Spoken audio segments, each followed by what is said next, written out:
I've been playing some wildly unique demos lately and I need to tell someone about them. So what better way than to make a video for strangers online? Today I've got 4 demos that stood out to me, each with its own twist on familiar genres. Let's dive in, starting with Tackle for Loss. Tackle for Loss is not your typical top-down action game. It draws inspiration from indie giants like Hotline Miami and Katana Zero, but with a twist. You play as a former American football pro grappling with CTE while trying to rescue your daughter. It's a bizarre yet fascinating premise that somehow works. The combination of football, brain trauma, and Lovecraftian horror shouldn't make sense, but it does, and it's oddly compelling.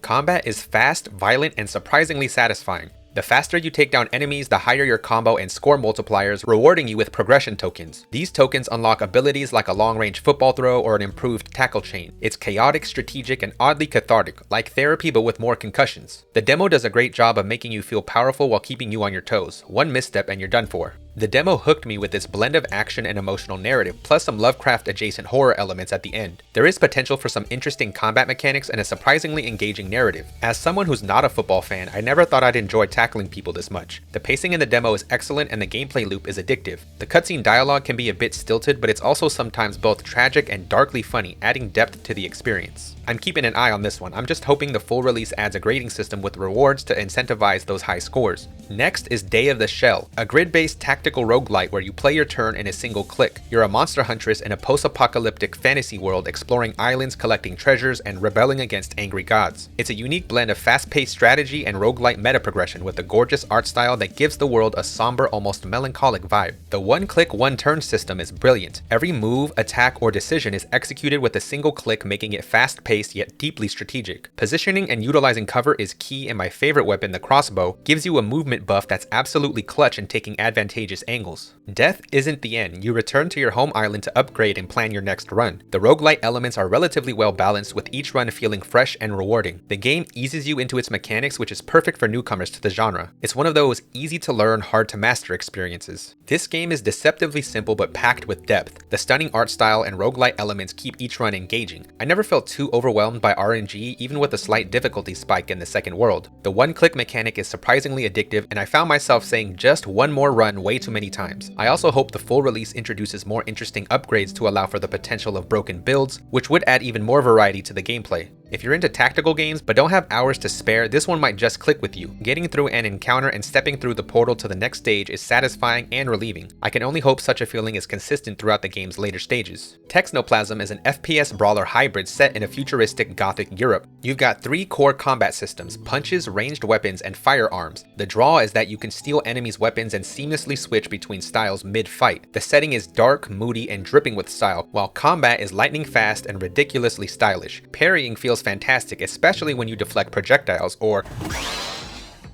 Did I just parry a train? Anyway, the scoring system grades your performance at the end of each stage, encouraging replayability. The demo throws a lot at you mechanics-wise, but once you settle in, it's pure adrenaline. The rock, paper, scissors dynamic between the 3 combat systems adds a layer of strategy that keeps you on your toes. And let's not forget the wall running and acrobatic takedowns. When they work, they feel incredible. Despite a steep learning curve, Texnoplazm feels incredibly smooth. The combat is challenging and different enemy types force you to switch to appropriate fighting styles to overcome each encounter. The only downside is that enemy animations can be too fast and the wall running feels slightly inconsistent.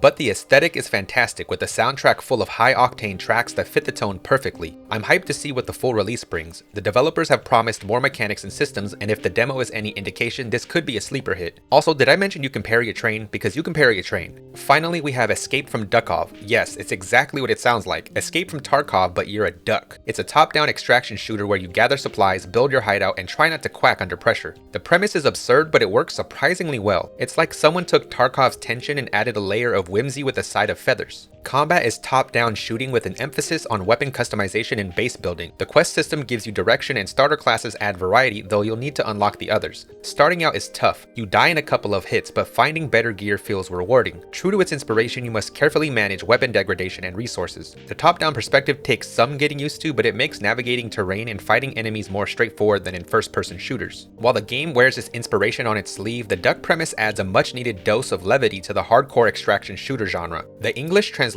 is a bit rough, but it's not a deal breaker. The more straightforward military-style extraction shooter is not my preference, but I can still see the appeal. So if you're looking for a more accessible take on Tarkov, this might be your jam. Just don't expect it to replace the original unless you really love ducks. I will say though that the base building aspect is surprisingly satisfying. There's something oddly rewarding about upgrading your duck's hideout after a successful run. Alright, well, those are 4 demos I've been obsessed with lately. Games like these remind me why I love indie devs. They're creative, bold, and unafraid to take risks. Whether tackling enemies as a football pro, one-clicking your way through a post-apocalyptic world, parrying trains in a gothic dystopia, or just being a duck trying to survive, these demos offer something fresh and exciting. Which of these are you most excited to try? Or if you've played any cool demos recently, drop your recommendations in the comments. My wishlist is already bloated, so why not make it worse? If you enjoyed this video, hit the like button or subscribe. Or don't, I'm not your boss. Either way, I'll see you in the next video. Peace.